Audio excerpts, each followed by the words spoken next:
kasih Tan Sri Yang di-Pertua.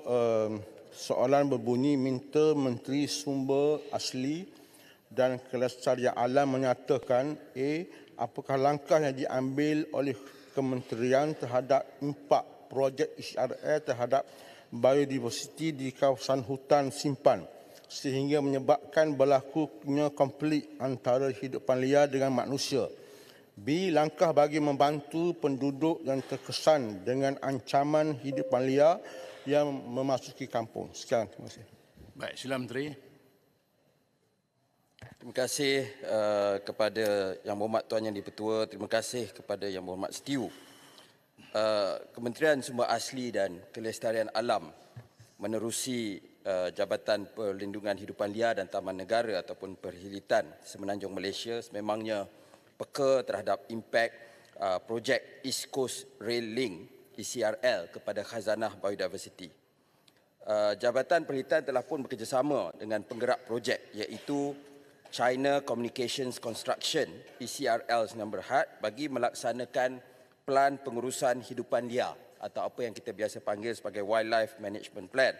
Dan antara langkah-langkah mitigasi yang telah dilaksanakan di sepanjang jajaran ECRL, pertama ialah penilaian impak alam sekitar, Environmental Impact Assessment EIA dengan izin sebelum memulakan suatu projek untuk mengenal pasti kesan kepada biodiversiti ekosistem termasuklah hidupan liar di kawasan tersebut.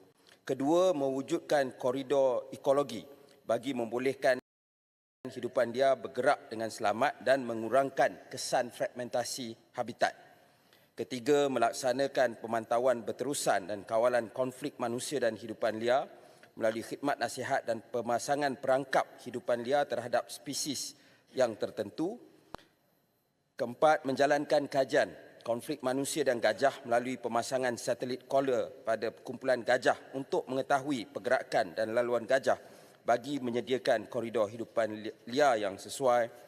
Kelima, melaksanakan program kesedaran awam kepada pekerja di tapak binaan ECRL. Dan keenam, menjalankan operasi penguatkuasaan di bawah Akta Pemeliharaan Hidupan Liar 2010 secara berkala di sepanjang laluan ECRL.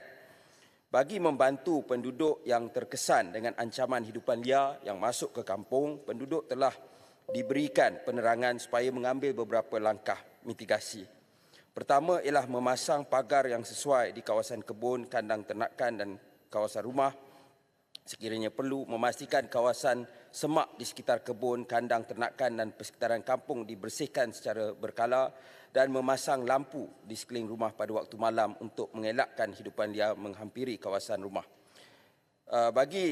Sebagai mana dasar sedia ada, mangsa yang terlibat di dalam konflik manusia dan hidupan liar, mangsa ataupun waris yang terlibat dalam kes-kes yang melibatkan kecederaan atau kematian boleh mendapatkan bantuan di bawah kumpulan wang amanah bantuan mangsa serangan binatang buas di bawah kelolaan JKM.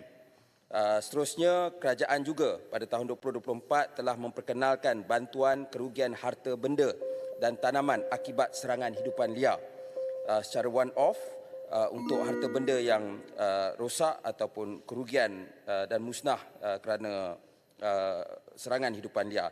Sehingga 31 Oktober 2024, jumlah keseluruhan pemohon yang telah terima inisiatif ini ialah sebanyak RM608,000. Terima kasih. Baik, saya jemput Setiu. Terima kasih Menteri. Soalan tambahan, adakah kerajaan bercadang untuk menambah baik operasi menangkap hidupan liar ini? Seperti mana contoh di daerah Setiu yang kerap terkesan dengan serangan hidupan liar ini, di mana di Setiu belum ada pejabat perhilitan daerah Setiu. Yang ada sekarang hanya ada pejabat perhilitan daerah Besut yang cover dua daerah, Besut dan Setiu. Dengan kaki tangan yang tidak mencukupi, hanya seramai 7 orang. Jadi adakah kerajaan bersedia untuk melakukan penambahbaikan dengan mewujudkan satu pejabat perhilitan di daerah Setiu sebagai satu daerah sering berlaku serangan hidupan liar? Buat masa ini,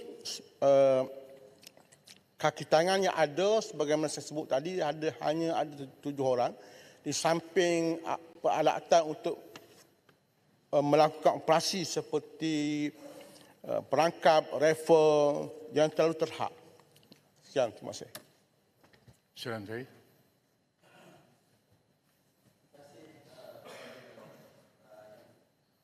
Pada Yang Berhormat Setiu, sebagaimana saya maklumkan semalam sewaktu penggulungan belanjawan, kita tahu bahawa soalan pokok ialah soal kemusnahan habitat. Itu ialah masalah utama dan kita mengaku bahawa dalam hal ini kita memang dengan izin we are playing catch up dengan konflik hidupan liar dan biodiversity.